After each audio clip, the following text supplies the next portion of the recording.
interesting element of this whole steel saga is whether Donald Trump's decision to ramp up tariffs has sped up the process of the government needing to step in and act. Because, of course, still going to the US now has 10% or higher tariffs, in fact.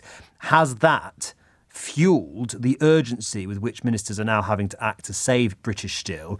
We'll put that to a government minister in a few minutes' time. First, though, let's look at the wider issue here, because, of course, Donald Trump has backed down to a degree on most tariffs that he introduced just 10 days or so ago, but not with China. The trade war between the US and China continuing to ratchet up. China now responding by whacking tariffs of 125% on goods coming in from America. That after Trump increased his tariffs on China to 145%. So this is a really, really significant economic battle going on between Washington and Beijing. At what consequence to the rest of the world? Dr Michael Keating is Professor of International Political Economy at Richmond American University of London. Michael, good to have you with us on the programme this morning. Who's going to blink first, do you think? Oh, well, it won't be the Chinese. I mean, Donald Trump is blinking left, right and centre here. He's changing his mind all of the time.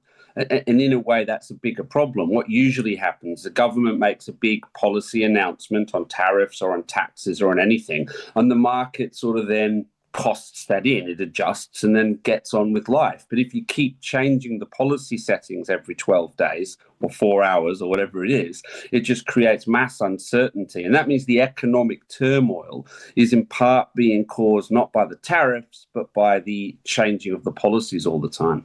This trade war between the US and China, I mean, it's pretty much unprecedented in recent years at least.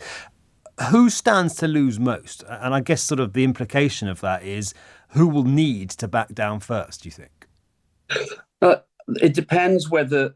If Donald Trump is fighting a trade war on every front, that's massively problematic for the United States of America. If it wants to have a trade war just with China, the implications are completely different. If you're having a trade war with China, the impact is going to be trade diverting. America is going to need other trade partners. China is going to need other trade partners. But if America, and that's easy for China because it's not putting tariffs on everybody else. But for America, if they're losing partners left, right and center, then I think especially because these are generalized tariffs. They're not just tariffs on industrial goods or key strategic goods. It's not just the steel industry. It's everything across the board. And I think that's where a lot of the problems for the United States of America come from. It's also a democracy. They're going to have an election in 18 months' time in their midterms. They'll probably get a shellacking because that tends to happen anyway. But when you've caused a recession, that makes that...